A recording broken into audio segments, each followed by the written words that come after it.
That feels like a John Madden play. We got the big man going in. We got the big man getting a solid hit in there. Clobbering 2 Phobies with the follow-up. We control the enemy stim.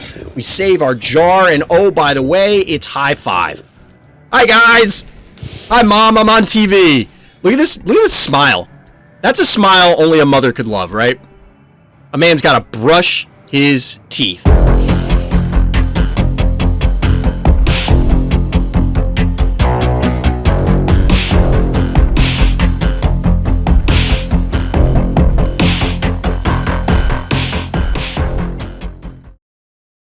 Welcome back, everyone, to Random's Thoughts. We're coming to you today with another Fright Night breakdown. This time, we're talking round 3, and we are talking about DT versus Druid, so let's jump into it. Here we are zoning in on Home Sweet Home. In the blue corner, we have our blue player, Druid, starting off with one of their favorite phobies, and that is Venus. Shout out to all my Dr. Bushroot fans, my Darkwing Duck fans. I might have a special for you coming pretty soon, but not just quite yet. Now, who is Druid's opponent, the master of the Venus flytrap here? That is none other than DT, the Earl of the Eternal Night, as I like to call him.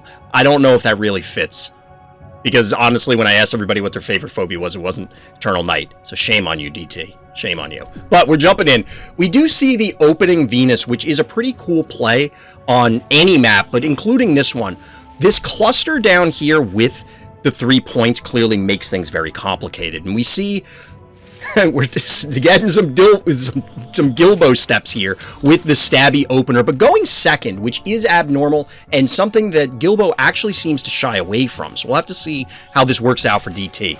The K9 follow-up allows a bank from our blue player, whereas our orange player is kind of going ham on the board position fight. That is, we see an Eternal Night, Earl of Eternal Night, like I said, an A-Wall, which has also kind of become a signature DT play, as well as one of their favorites in Bachelor. Now, we get a trap spit onto the floor in a reposition of Venus, which I can appreciate, because the follow-up sheep is threatening to land on multiple dimensional phobies. Eternal Night, Stabby, Bachelor, all not a fan of the poison. Although, realistically, is anybody a fan of being poisoned? That would be weird.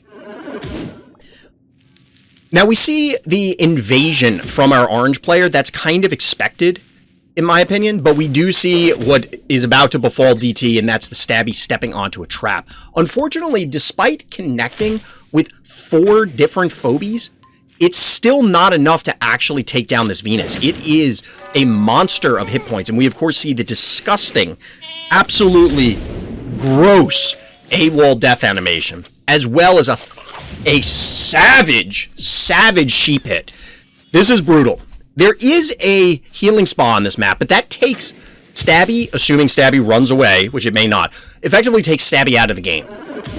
Now, the Eternal Night we expect is not going to run away. There's no point. It's going to go down. Additionally, I mean, I guess it could have made it if you rearrange things. It could have made it to the spa, but instead, you see the more aggressive play, taking down the sheep. You see the Stabby also involved in taking down the sheep. But we see what seems to be a questionable play here with the Murder Wing on Murder Wing. I'm not real clear about that one. We see the sheep do its job. Effectively, it traded, what, 4 for 5 keys? Now, the Venus was going down anyway, so the Venus assisted a little bit. When we get to the more in-depth breakdown after this, we'll have to look at the exact keys. But the advantage right now is clearly on the blue player's side. They have the majority of the panic points. They have the positional advantage. And now DT has to make something happen. This jar play feels, I don't want to say obvious, because that has more of a negative connotation than I'd like. But it feels like that's what it had to happen here in order to snipe this Murder Wing. However, we now see the drawback of that. We actually saw one of the landmines connect, plus the K9, shout out to the good boy, comes in, drops some dynamite on the dome piece over here, that Murder Wing, and just like that, it's ashes. So now, once again, we're looking at blue player with a significant board lead. While this K9 is not long for the world, in fact, bye-bye, all dogs go to heaven, and that one definitely is on its way. We still see the Eternal Night facing down its sire, its lord, and it actively makes sure that now all the panic points are blue. The stabby following up all of this is definitely very threatening and will allow the blue player to control the board with the remaining 6 keys, which are getting banked, and I like that idea to be able to respond to the remaining 7 from DT. Now, despite having that early into mid-game board position advantage, Druid has now kind of hemorrhaged that, and although they control a lot of the panic points and are pressuring the heart here, you can see it going nuts, the Snowball and Jar are poised to potentially put a hurt on our blue player. Plus, this Blast-O-Matic, which has become yet another signature in DT's arsenal. The Pescetti here is kind of cute. I mean, all the Phobies are cute, right? But that's not the kind of cute I'm talking about. We're instead seeing a hit from Stabby, which allows the Pescetti to come through. Now, these are the remaining 2 Phobies, so they need to control the rest of this board, which, despite the slow movement of Stabby here, is entirely possible. In fact, honestly, yeah, this is what I was going to say. You hit it, you back off, you take the panic point, and now this Pescetti is forcing our orange player to decide, do you want Stabby or do you want Pescetti? Because, shout out to Mom Spaghetti over here, it's going to come in and somebody's going to have vomit on their sweater pretty soon. See what I did there? Regardless, we end up seeing Stabby start beating up on this machine, which I'm not quite sure how the voodoo doll manages to hurt a robot. Like, does that work? I'm not an expert in this. I will admit that, sorry, I scratched the mic there a bit. I'm not really an expert on this. I don't know how that works, but I would imagine that it's not all that effective. I don't know. Regardless, Pescetti here is just going to be annoying. It's poking the heart. It's moving around because of the limited movement. Obviously, Stabby, also being limited movement, is just going to go back here and recap all the points. And this heart is not looking healthy. DT is under an enormous amount of pressure because all of a sudden, that's 3 spikes down here. That's 3 spikes and, oh, by the way, this creepy land jellyfish. What the hell is Pescetti anyway? Seriously, let me know down in the comments if you have any idea what Pescetti is, because I don't know what the hell it's supposed to be. It's just a creepy tentacle monster. But GG. Game 1 goes to Druid. So we're going to jump into a further analysis of this particular game, see where it went wrong. Alright, here we go. We're diving back in, and we're going to take a more in-depth view at this particular game. We did run through the initial, we'll say, high-level viewing. We know the outcome. Druid does take this map, but why did Druid take this map? What changes in DT's game plan or gameplay could have resulted in a W for our orange player? Now, I mentioned it in the quicker breakdown. I'm not a huge fan of this Stabby opener on going second. What we typically see from Gilbo, and maybe this is fine, but I'm just repeating what the sire of the Stabby opener, as I've so dubbed him, tends to go with the Greater Swarm first and then follow up with Stabby when going second. The difference is that you are able to contest the board earlier, whereas this Stabby clearly allowed our blue player to get out to a good start. Now, this is also kind of rough, and I mentioned it earlier in some of the games I was playing tonight, which, by the way, if you want to see some live Phobies action, come on over to the live stream, RTChompGG over on Twitch.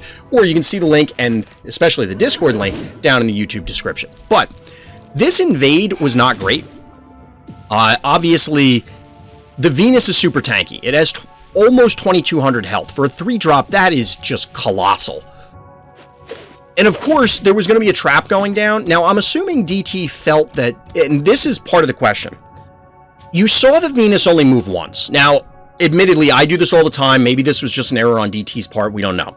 Well, DT might be in chat. Maybe they can tell us. But you likely have to anticipate the trap. Now, the question is the expectation that the trap was on the panic point? Possibly. Usually I'm a fan of doing that. So maybe that's why the A wall ended up here. Now, the A wall was probably going to cap the point anyway, and then just this allowed everything to connect. But having it here land on the Stabby is a significant chunk out of Stabby's health, meaning that, okay, this Stabby is not doing as much as you like. So we'll have to keep an eye on the Venus opener on smaller maps to try and combat the Stabby opening. If you can get Stabby to land on a trap, it is more likely it's a slower Phobie. And here on this map especially, this choke point that's here, right here, is pretty significant. So we'll have to keep that in mind. But ultimately, this Venus lives. Now, the Stabby is protected, we'll say. Problem is, it's protected by an A wall, which is like, I don't know, like, if you need armor and you're just, it's paper mache. I don't know what description to say here. Now, the follow-up here from Druid is a little interesting. I guess they didn't want to kill this, the Eternal Knight. I have to let it go a little bit. So the Eternal Knight lived with 12 health. The reason this matters is that's 1,000 damage that landed on the sheep. That's 1,000 damage that didn't need to happen. Now, yes, this could have moved up, this could have moved up, but then that puts all of these other phobies into range to also get chopped up. It ended up working out, but imagine if, say, this Murder Wing or a Jar was positioned behind the Venus. And then, or even if the Murder Wing was here on this box, and then the orange player had to sink all these resources in just to eliminate the sheep. And when I say all these resources, we're talking about Cassowary walking up plus the stabby hits, which I didn't count it up, but maybe that's only, like, how much health did this have to start with? This was a 1,500 health sheep. So that means that this would have done 880, 1380. It wouldn't have even killed it. The sheep would not have even died if this canine had killed the Eternal Knight. Now, the canine would have died, but, like, who cares? I think preserving the sheep here is more valuable, if for no other reason than it's just bigger. It pushes more damage. Now, I could see the argument that maybe it's just going to take such a pounding that keeping the extra health on the canine is more valuable and that the Eternal Knight was going to die to the poison anyway. But I think that might have been something just to... I'm just throwing it out there as an alternative. We know how it ended, so it ended up working out okay. Instead, we see the sheep go down. I can kind of respect this. The stabby is at 500 health, so it never would have lived to walk over here, which I called out in the game. But because of that hit from the trap, this is pretty significant. Plus, of course, the Murder Wing could have ran it down.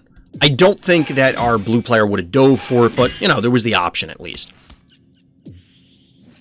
So the follow-up Murder Wing here, I said I didn't like it in the game, and the reason I said that is, and I didn't check this, but I had thought that the Murder Wing, like this Murder Wing, would have killed this one. But as we see, this Murder Wing is level 9, this one is only level 7. So it would not have enough damage with Meatball plus an attack. Now you could... I guess if you ran a Jar, 1, 2, 3... Yeah, a Jar wouldn't be able to reach it. So there was no way for our blue player to actually get this Murder Wing this turn. So this was a safe play from DT. Instead, we see the recap here, and I think the assumption has to be that, yes, of course, this Murder Wing is going to die. But this is a cool play from blue player. Always looking for those dimensional pulls. It eliminates the Cassowary. And you're going to get this follow-up kill, which I'm wondering if Druid felt that this was going to happen and was specifically trying to set this play up. Now, the boom, I think this is boom. Yeah, it's boom. The boom is basically safe here. There's realistically no way that they're going to be able to connect. But I wonder if, like, this play, like, setting it up multiple turns in advance to be able to hit this Murder Wing. Because this Murder Wing, it would have to be exposed to the boom in order to actually do this. So like I said when we were reviewing it the first time, the connection to the boom here seems exceptionally rare. But I like, at this point, that our blue player is following up with a stabby. They have the panic points. They have control. I'm not a huge fan of this Eternal Knight play, but getting something else out on the board is relevant. The reason I don't like it is it's not likely to connect with anything that matters. I guess it kind of contests the Jar, because it's 519 to... Oh my god, it's 519 to 520. Chat, I'd be so mad. I would be so mad if, like, oh, I'm gonna get their Jar. Lives at 1. I'd lose my mind. But that's yet another reason why I don't like it, because what is this going to contest? DT has banked. Now, granted, you didn't know that DT was going to bank further, but there's enough keys that you're expecting something larger that I don't think this is worth doing here. Instead, it's just going to end up dying for freezies. The snowball follow-up is pretty cool. I'm Obviously, I'm sure DT counted that out. There was no way to actually make the fire connect. I'm not sure I'm sold on banking this much. I would have liked to have seen from DT maybe another one key. The reason is that you're down a lot right now, like a lot of health. Well, I guess you're about half. You're about half. And I guess the thought going through DT's head, or would be going through mine, is that even though I'm down, I can probably fight whatever they have if I get something big online. Now, we see Blastomatic, which has shown up in a number of other of DT's games. The problem with Blastomatic, like Erratic, is it's just so damn slow. You're down 3 panic points. You are going to have to commit Phobies in order to reclaim them, meaning they're possibly going to die. And then all of a sudden it's Blastomatic against whatever they have left. Not a huge fan. Not a huge fan.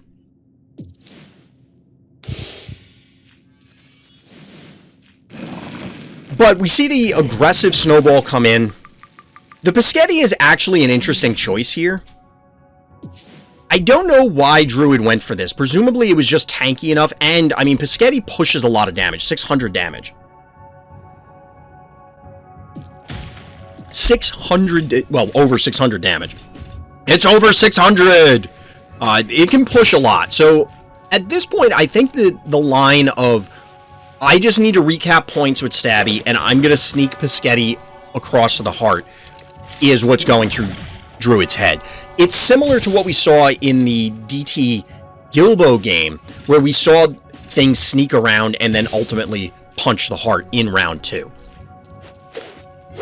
So from here, I think the writing is on the wall. I don't think there's really any way that DT could have pulled this back at this stage. All of the other things needed to happen earlier in the game. I think the sheep hit was really big. While the Stabby was not necessarily going to do anything, I think both players' Eternal Knights didn't do a whole lot.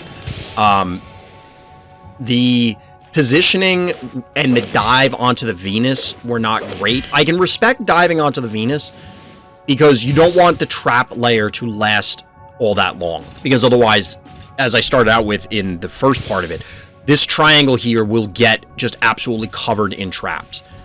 But, unfortunately, that's the way it went down. So, we see how the game ended. I think we can move on to game 2. I think there was a few things that could have been changed by DT, but the game plan from Druid here was fairly strong. It was fairly strong, or at least lined up very well against what DT was doing. So, GG.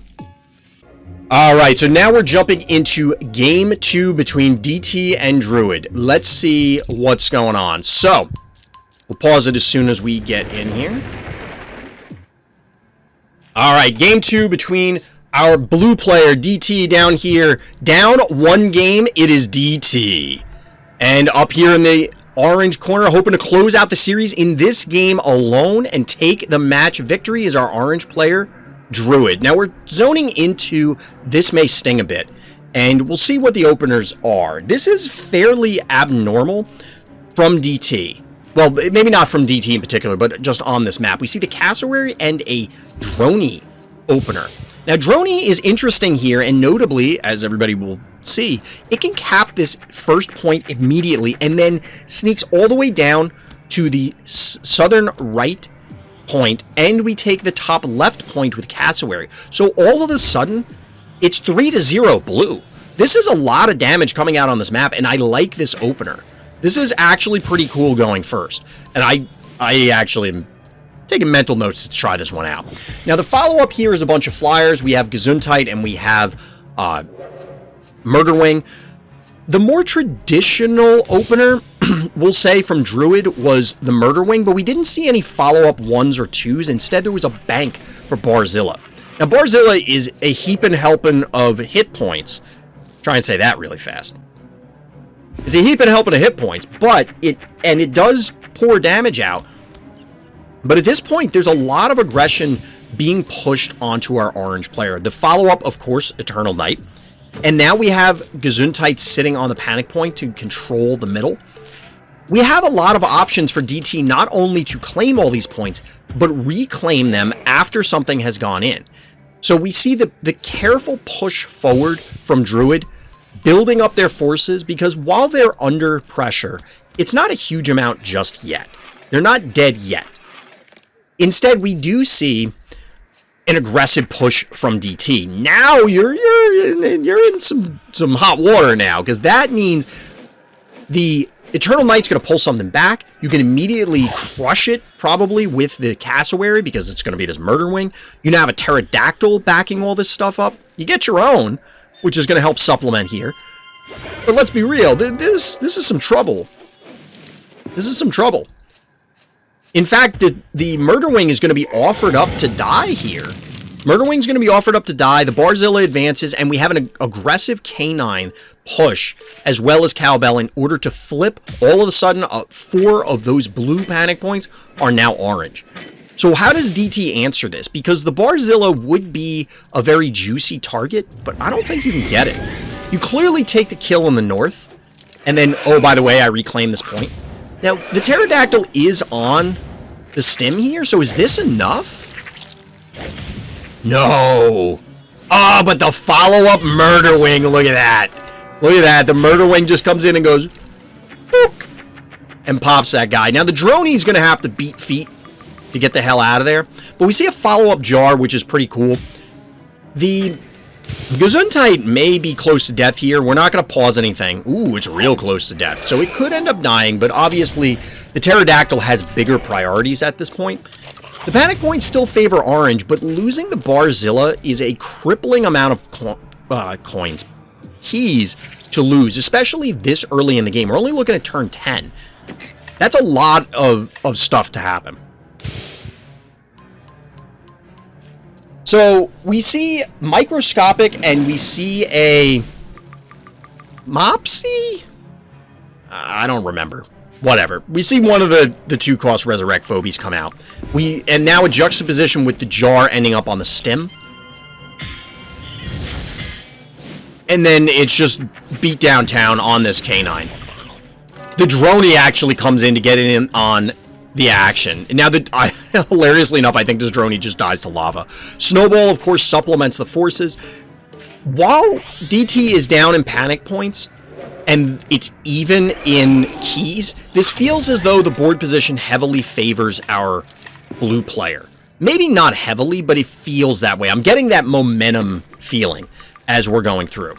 Now, the trade down here maybe wasn't great. Oh, this is a fairly high-level Droney that it was able to tank all of that. So this Droney now is going to have the opportunity to go cap even further points. But here's the dangerous thing, and I don't know if Druid had missed this, similar to the Murder Wing coming up to get the Barzilla, but this is going to be a very dead Pterodactyl. It's not without cost. Don't get me wrong, it's not without cost. The Gesundheit's going to go down. The Droney's going to go down. The jar is somewhat vulnerable, I guess, because you could dive with the Cowbell and your own jar. But this is not looking great for our orange player. The follow-up Mr. Tramples ensures that any of the combat math is going to be very uncomfortable for our orange player. Because look at this, you're not going to get the Pterodactyl. If you go for any of the smaller things, it's like, okay, I got something small, who cares? But we do see a follow-up Flesh Crawler, which does have the potential in order to swing the game back into orange players' favor. We'll see. Oh, we get the nice look at that. That feels like a John Madden play. We got the big man going in. We got the big man getting a solid hit in there. Clobbering 2 Phobies with the follow-up. We control the enemy stim. We save our jar. And oh, by the way, it's high five. Hi, guys. Hi, Mom. I'm on TV. Look at this. Look at this smile. That's a smile only a mother could love, right? A man's got to brush his teeth. Now, that looks like a concession from our orange player, and I can kind of understand why. Let's jump into the replay one more time, break it down in a little more detail. So chat rightly pointed it out as I was switching back into the replay that the Droney was an assassin, but since we're on turn 1, let's talk a little bit about this Droney opener. I mentioned it in the earlier breakdown, but I seriously do want to try this, and I'm pretty sure DT has said this in chat for this map before. Somebody definitely has, and I'm fairly certain it was DT, that the Droney immediately takes the center point, and there's no way for your opponent to threaten it. It's going to get in, and it's going to get the hell out, and they can't do anything. So the follow-up here, while yes, you don't get to bank any keys, I mean, hypothetically, you could do a 1-cost here, but I like the Cassowary. this opener allows for an enormous amount of aggression, because even going down here, if your opponent threatens this spot and for some reason you feel you can't safely go claim it, you could always just take your safe one. Although they probably threaten both with whatever comes out. I don't know. But this was a really cool opener. I think that this was pretty cool. Love when I get 4 ads on Twitch. Yeah, Twitch does that. I can't control it. Or not really. But we see, like we talked about before, a very aggressive start. And the follow-up here is pretty cool. Now, I'm not generally a fan of Gesundheit. I do like Gesundheit, but it's not one of my favorite phobies. But this is cool because we have, and maybe this was a mistake on Druid's part, because if you see your opponent going so hyper-aggressive like this, like, you know that they are going to end up controlling a whole bunch of points, right? There's nothing you can do to stop the cassowary, nothing you can do to stop the droney. You can't safely take this, or not likely safely take it. I think you're going to need to follow up with a bunch of smaller phobies. Banking for the Barzilla is cool and all, and the idea, I can see where... Whoop, we got to unpause so I can click on it. There we go. I can understand the idea. It's a mountain of hit points, a heap and helping of HP, as I put it before. It also puts out a fair amount of damage, and these are all relatively small phobies.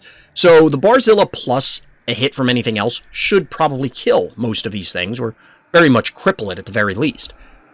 And they aren't likely to pour a bunch of damage on. But as we see, the Barzilla actually goes down relatively trivially. So there were 2 errors, I think, with the Barzilla. One was getting it to begin with, because I think that you have to be very careful with it, and that bleeds into the second, if you're going to accept that you're taking a ton of damage. And that's fine. Maybe you play a more controlling strategy, you give up the early board position to be able to turn it back because you can lean on this Barzilla to bully your opponent. Is Barzilla enough of a bully? I don't know, but it is what it is. The second mistake, of course, we'll see in a couple turns with allowing it to just croak. So, the Murder Wing taking the spot, perfectly fine. You know, it makes sense. But it's still up 2-1, effectively. I mean, it's 3-1, but you're 2 over your opponent.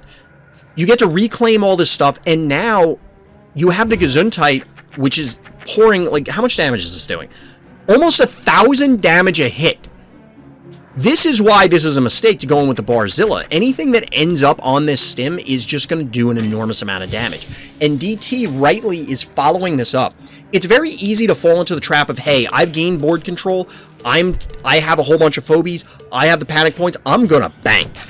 And that's a valid strategy sometimes. But here, we see the follow-up plays from DT are continued aggression, continued support, but it is an underdrop, so you do get to bank a little bit, meaning DT is at 8. The follow-up here from Druid is okay, I guess. I love the Eternal Night invade here, but this setup here is what is going to start to spell Druid's doom in this game. There's no way for Druid to really threaten this Murder Wing, at least not eliminate it. It's actually a fairly high-level Murder Wing. As we pointed out in the last game, Game 1, it's a level 9. So 861 health, it's not dying to this, at least not with one hit. You're clearly not going to dive for the droney, but you have to be leery of this Gesundheit here. Now, the Gesundheit does offer up its position so that we can get Pterodactyl on the spot. Does Pterodactyl need to be there? I don't know, but getting Pterodactyl out anyway is really strong. And we see the follow-up Pterodactyl. I think Pterodactyl is great on this map. Is this the follow-up that Druid wanted? I'm not sure. I think it's fine as they're trying to set up an invade. This, I don't know, was worth it. I think, even though the meatball is not online, this was clearly going to die. I don't know. This is a tough spot. And I think the earlier decisions, namely the Barzilla that came out in lieu of getting earlier stuff to interact with the board, not necessarily pressure or defend, but just make your opponent think, give you more mobility, more map control. All of that was ceded to DT, and that's why DT was able to turn all of these panic points blue. The problem here is I don't know if Druid miscounted this, because I could see myself miscounting it, but this is 1,200 plus another 1,600, 1,700. you have to see that this is close unless you just miss this little guy. This little guy hanging out here is exactly what kind of put the game into position. Like, into the position for how it ended, to clarify. Because if that Murder Wing was unable to connect, or Druid protected Barzilla some other way, maybe this goes the other way. It's still unlikely, but the position that they have, yes, the Murder Wing dies, but if we assume that the Barzilla lives, it's possible they end up killing the Pterodactyl this turn. It's really unlikely, but I mean, I guess it's not impossible. Actually, it's probably impossible. I don't know. I just don't like this Barzilla play. I'm trying to find reasons to say, no, it makes sense. But I don't like this Barzilla play. I think recapping 2 of the 3, like, you don't need all 4 points. Send the Barzilla anywhere else to supplement something. And I think you're fine. But at this stage, the tempo loss of losing that, like, the Barzilla did nothing. And we've talked about it before in both Fright Night games as well as other game reviews, both mine and other people's, that it's not always necessarily, oh, I incinerated a bunch of keys. Yes, that matters. Absolutely matters. You lose a big component of your forces, both from a key perspective as well as the phobia itself, because now that phobia's out of the game. However, the big thing as well, or one of the big things as well, is that you just lose an enormous amount of tempo. Like, you have to make up for that board presence that was lost, and you have to reinforce it somehow on now a large map. It's going to take time to walk stuff in. So now DT has time to fight back, eliminate stuff. Oh, and by the way, Assassin Droney, sniping things. Assassin Droney, just doing work. There's a lot of things that go the wrong way for Druid here as a result of that Barzilla going down. Now, this turn looked, halfway decent. Or was it this turn or was it a later turn? There were turns where, the position doesn't look unwinnable for Druid. But DT is a pretty solid player. DT is pretty good. So, as a result, oh, by the way, I want to point this out, but as a result, you have to assume that DT is not going to make an egregious mistake and then just hemorrhage stuff. So the thing I wanted to point out here is that this Droney, it literally survives on 2 health. That is the Magic Pixel. Shout out to my fighting game fans. The Magic Pixel here. 2 health. 2. Count them. 1, 2. In between 1 and 3. Brutal.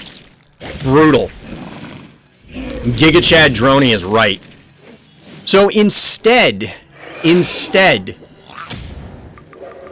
we see a takedown on the Pterodactyl.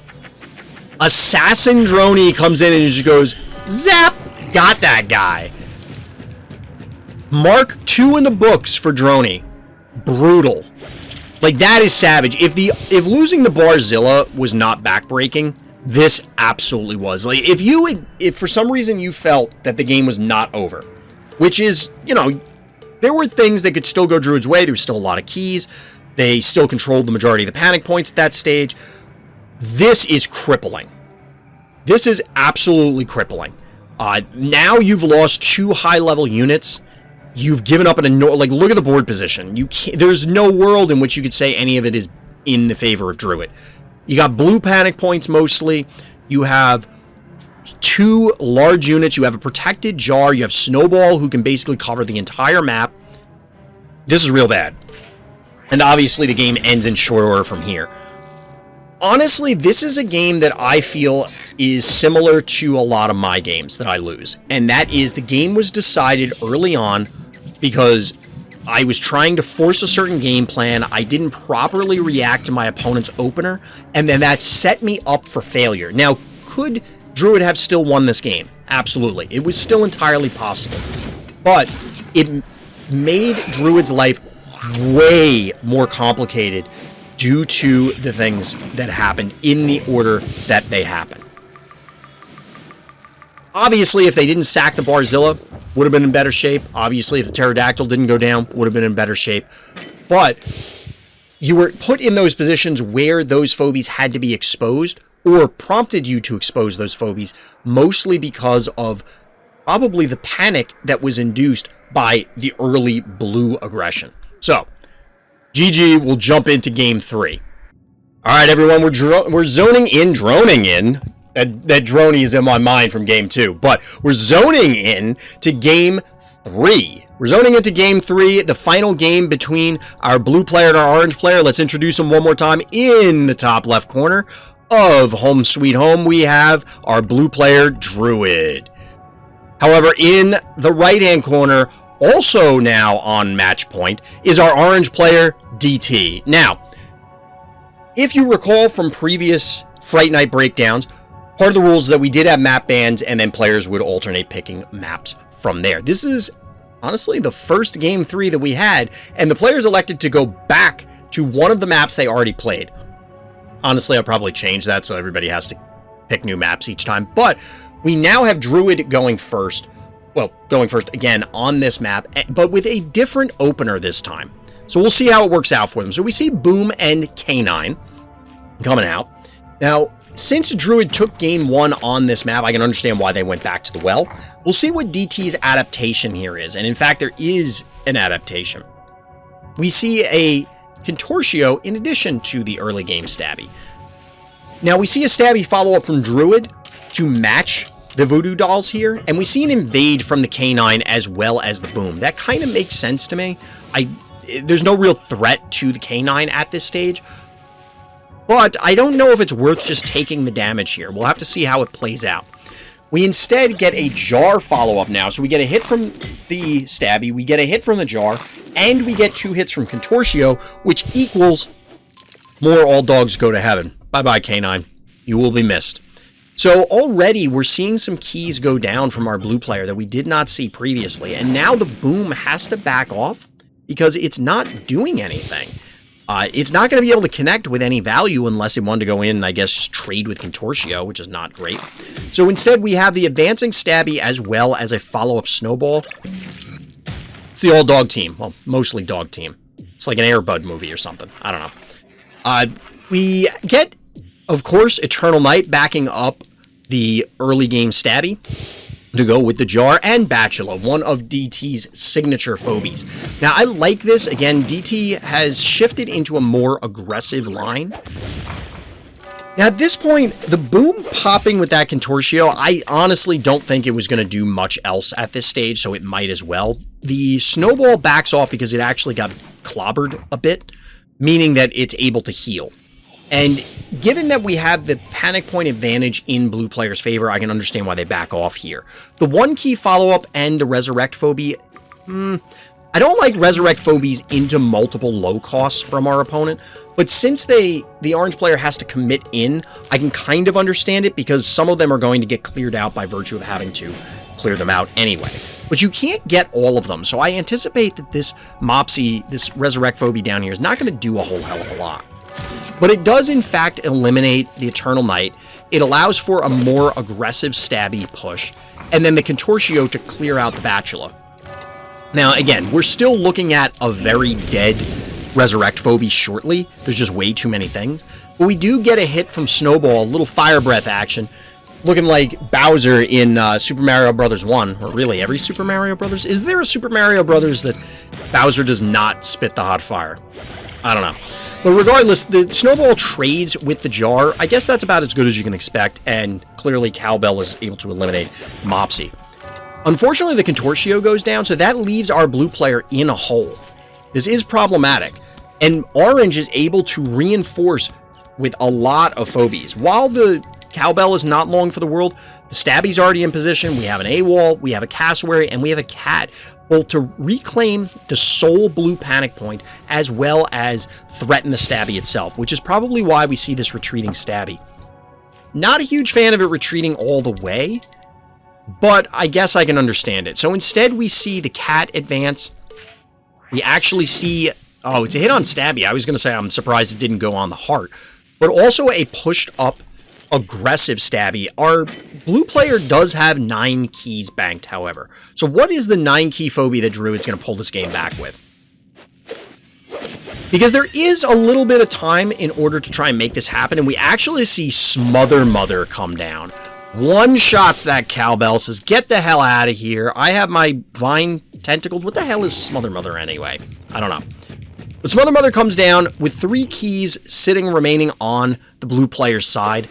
This is looking fairly grim because Mr. Tramples has now joined the battle. The battle is joined. And the forces of hell grow stronger, or something like that.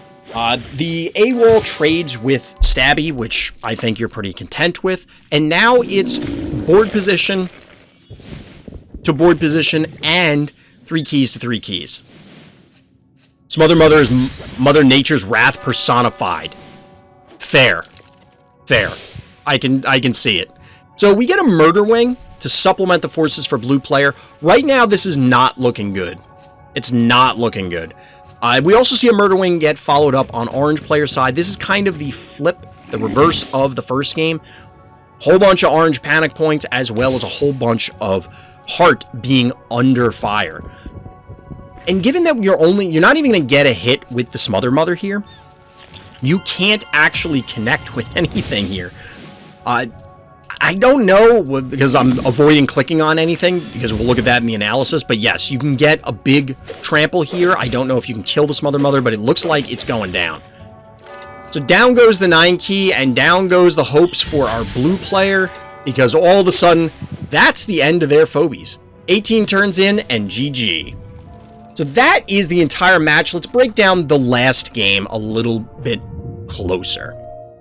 Here we go. We're zoning in to break down Game 3 of this series between Druid and DT. Now, we have a different opener. I'm curious why Druid elected to not go with the Venus opener, as they did in the first game, which they did take a W with. Now, you could definitely take the idea that, oh, well, my opponent's a good player, they will adapt. But there's also an argument that make them do it. They have to prove that they can beat it. Given that it was Game 3, maybe they were Jedi mind tricking themselves, I'm not sure. But I definitely do not like the boom. I don't think the boom is very good. I don't know what it would connect with here, especially with this invade. Like, this invade doesn't make a whole lot of sense to me. Now, aside from the fact that I'm sure Druid was thinking, oh yeah, the K9 will live. You know, we all do this. We all forget about Jar sometimes, and I'm sure that was part of it. I don't really see why you invade and take this point, when you could just take one of the safer points and absolutely not die, and maybe get the boom in position. Because the problem here is, like, the boom is never going to get anything at this point. So we take a bunch of damage on this snowball, which ends up softening it up. Like, look at this. It's at 325 health before it gets hit. It ends up at 52 health. Now, I'm sure DT would have been more happy if this thing actually went down, but this takes it out of the game for a couple turns. Or it's going to take it out of the game for a turn, and then, like, okay, it spits on something. That's it. So this, now we've lost K9. The snowball is not long for this world. Like, it just doesn't do much of anything. The boom does connect. It trades evenly, which is fine, I guess. Again, I'm not sure about this Mopsy follow-up. I get wanting to commit stuff to the board here. I think this is similar to Game 2, where...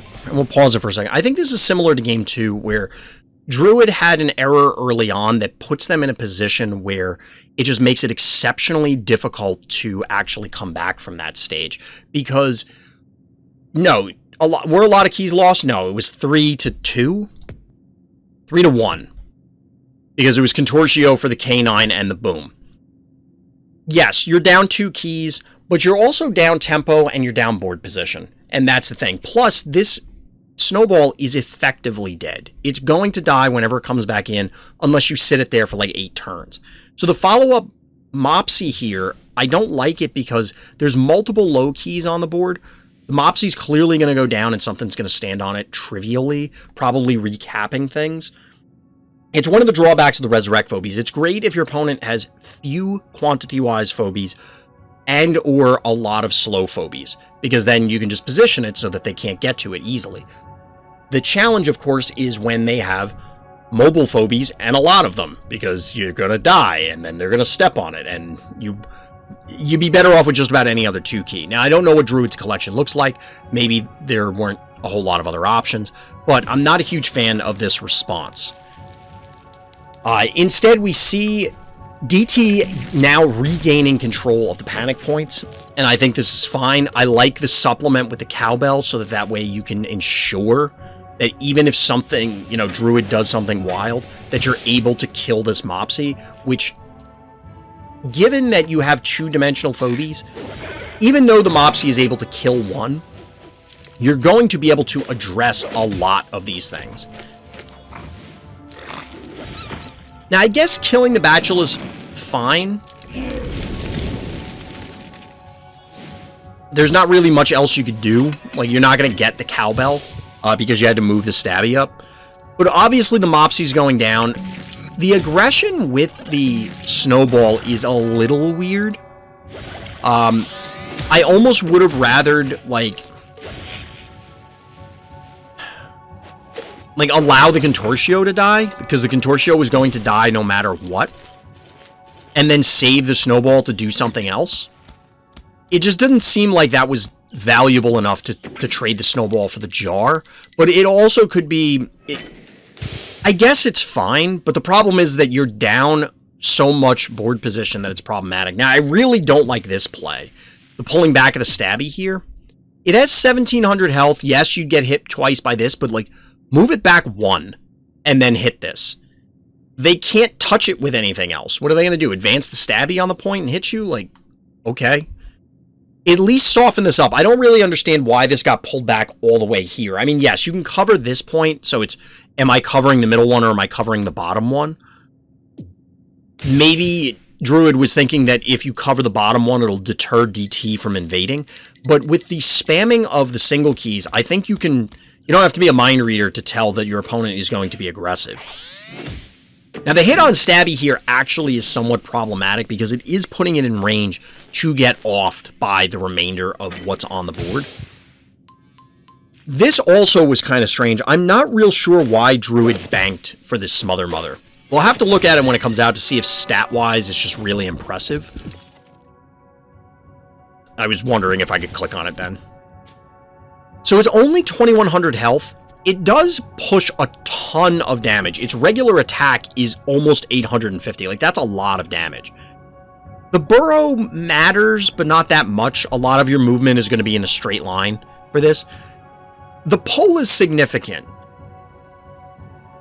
But I don't know that it's significant here. You don't have the rest of the board in order to follow this stuff up.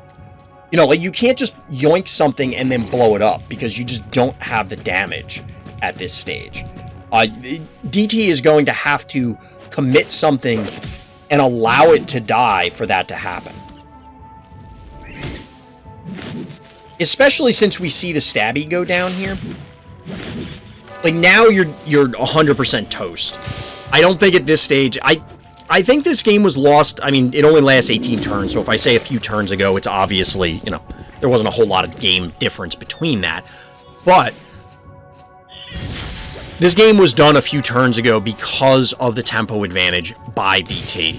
There was too much positional advantage where it just constantly felt as though Druid was fighting from behind and never could quite get something to flip the tables. And at this point, it's just like, you're never going to recap these points because you'll die before that happens. You know, your opponent has an enormous life lead. So you have to kill their Phobies, but this Smother Mother has to, like, fully move before it can even get in position to attack. Like, 2 moves. It can't even get in on time. So there's... It doesn't matter that the Mr. Trample's hit connects here. I mean, it's cool and all, but it doesn't matter.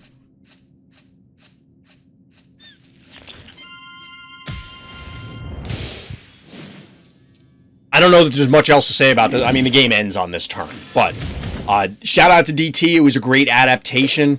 I think there were some mistakes made by Druid that could have changed both the last game. I mean, the last game, there were some major things that, if they went a different way, it's a wildly different game. This one felt more like DT was in control from beginning to end, for the most part. Obviously, some other positional changes or phobie choices could have changed things. I mean, those are the two major things, what phobies you put out and how you use your phobies. But shout out to both players. Thank you for playing in Fright Night. If you're interested in Fright Night events, because I didn't say this earlier, you can check out the Random Thoughts Discord either in the YouTube description here or ! Discord here on the live stream. RTChompGG over on Twitch if you want to see some live Phobies action. But that's going to do it for this particular breakdown. So until next time, as always, everybody, thank you for listening, thank you for watching, and Black Lives Matter.